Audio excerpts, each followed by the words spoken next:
I'm writing to you to tell you how I really feel. You probably didn't notice, but for the longest time, I've always been there for you. I want you to know what I've done, and I hope by me opening up to you like this, you'll feel the same way for me, and we can be happy together. Forever. I remember when we were both 13 years old, when you first transferred to my school.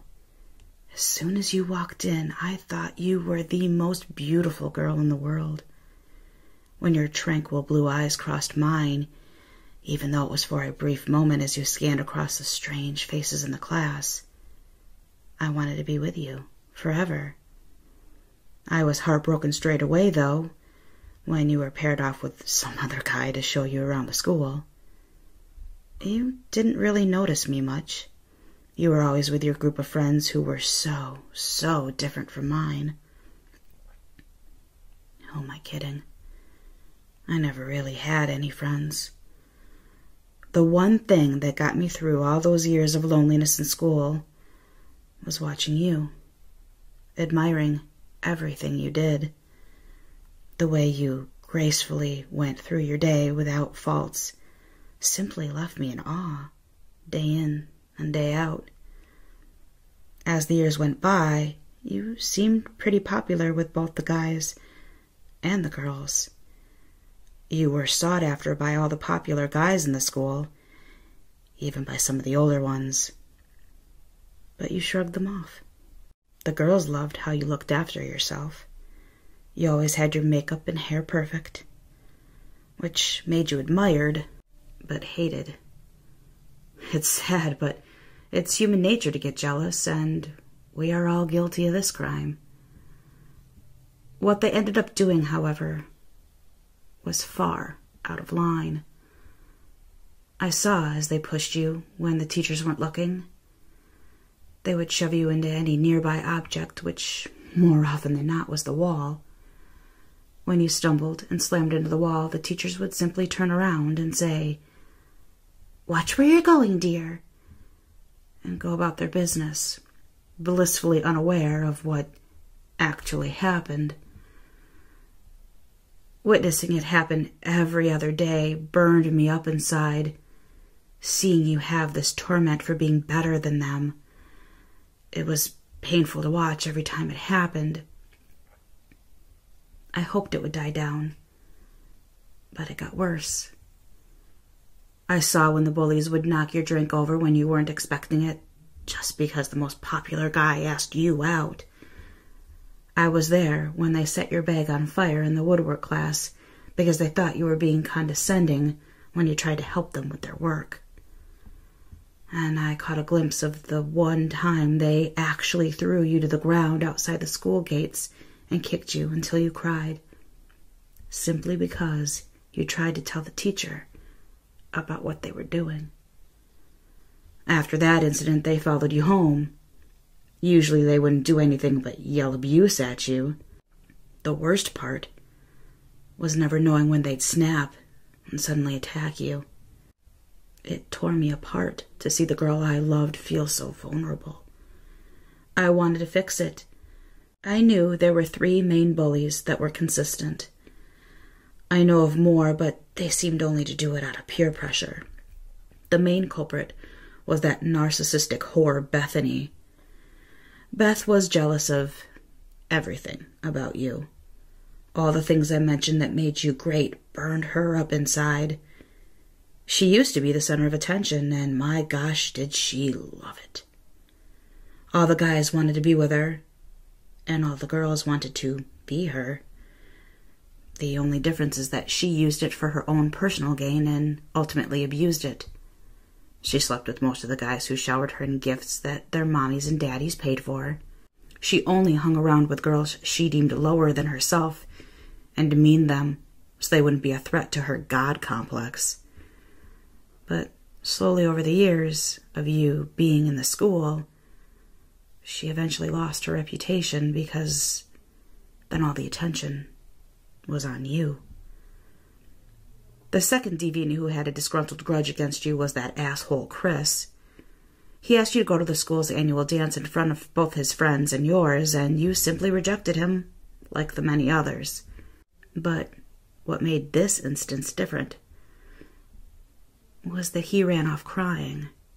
He was publicly embarrassed, which in school meant a lot. He denied liking you and lost his friends and reputation, so he took out his frustrations on who he thought caused all of it. You.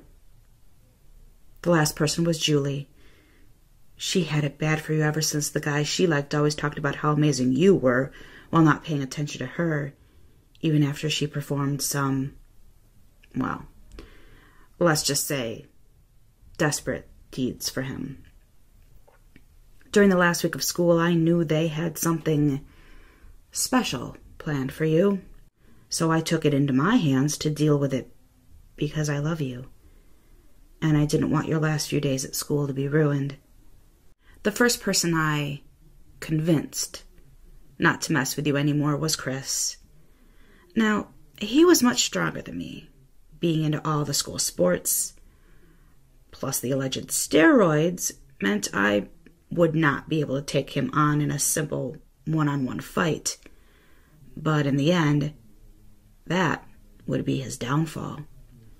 I knew where he kept his steroids. It wasn't hard to figure out since the school's security and reputation were so low. There was no need to hide it. I got his locker combination by saying I forgot mine. The teacher handed over a list of everyone's combination. Yeah, that's right. They had no sense of security in this school. I cracked open the locker with ease, leaving no trace of it ever being opened. I found the next shot he was going to use and squirted a little bit out, then pulled the plunger back out to where it was leaving a considerable sized bubble. I figured Chris was no doctor, nor does he have a clue how things work. He simply injects himself, then trains in the school gym. I bought a pass for the gym and watched as I pretended to train. He eventually came to the gym, laughing hysterically with his friends. Enjoy it while you can. It's not going to last long, was the thought that cropped up in my head. He went to his locker, and not long later came out, dressed up in his training attire with a determined look on his face. He was ready to start. He was fine for a while, but eventually slowed down. He had a puzzled look on his face as his body slowly gave up, and eventually the cardiac arrest set in, and he was on the floor. People tried CPR, but there was no defibrillator around since it was a school full of teenagers. Who would expect a heart attack at a place like this?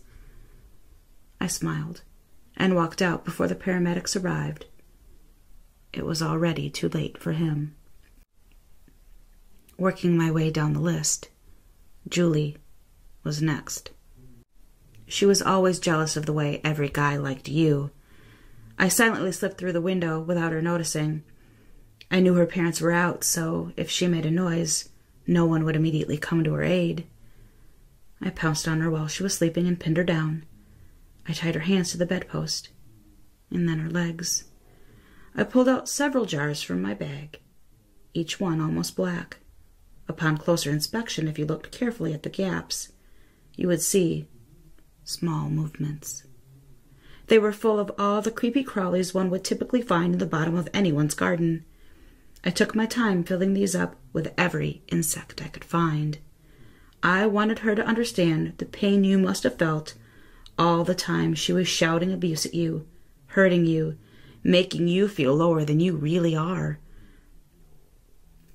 I propped her mouth open with one of those plastic rings a dentist would use for a long procedure. I slowly poured each jar down her throat. Every time her screaming was muffled a little further by the buzzing and scuttling noises the bugs were making as they adjusted to their new home. Tears streamed down her face as I repeated how all of this was for you. A few jars in, and I could feel the bugs in her stomach where I was sitting the whole time.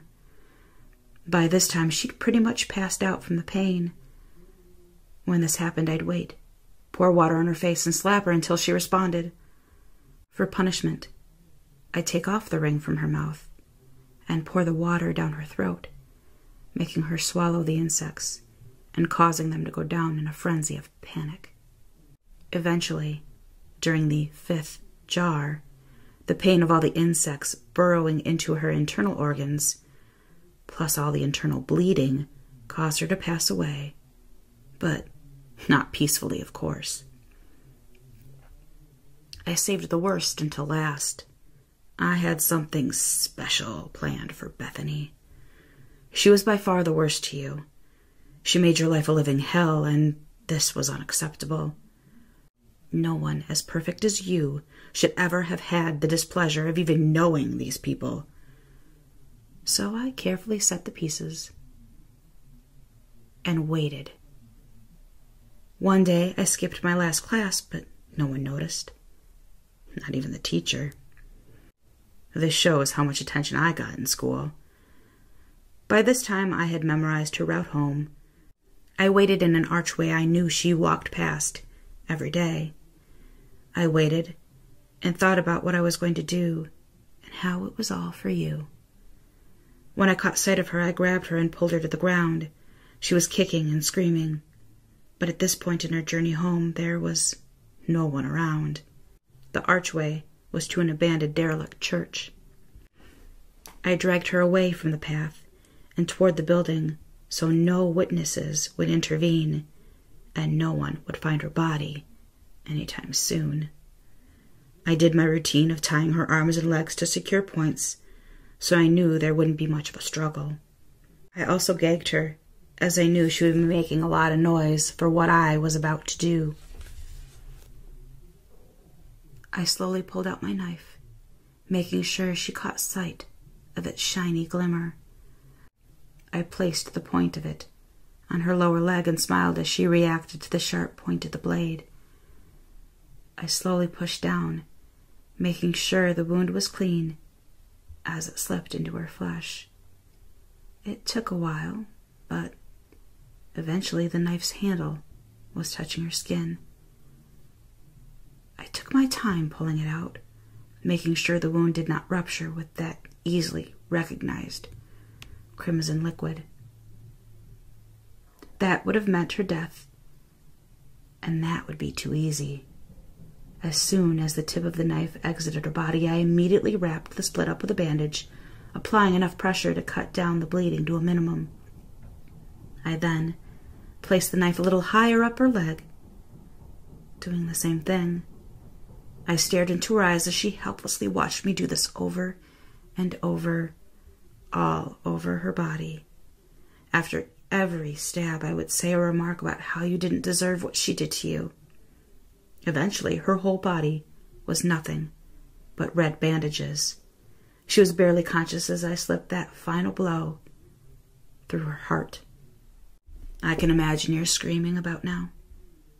In fact, I know you will be, and I will be close enough to hear. And by you stopping, I know you've gotten to this point in my letter. So, I'll start making my way in. It's pretty easy to get into your house now after doing it so many times. You probably thought it was your parents who left this letter in your room in the first place. No, it was me. Don't be afraid of the noise downstairs. It's only me. Put down the phone. I know by now you've got it in your hand.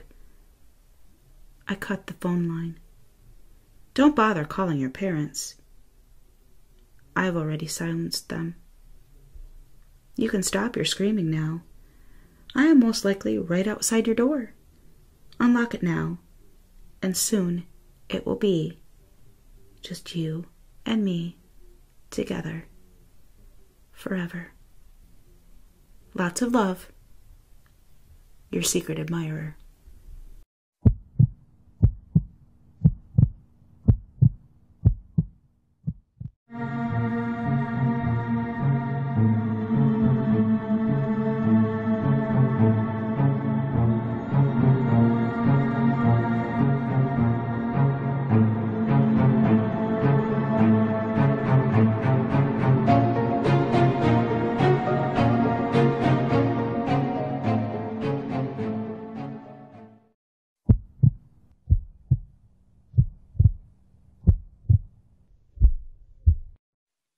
now, a word from our sponsor.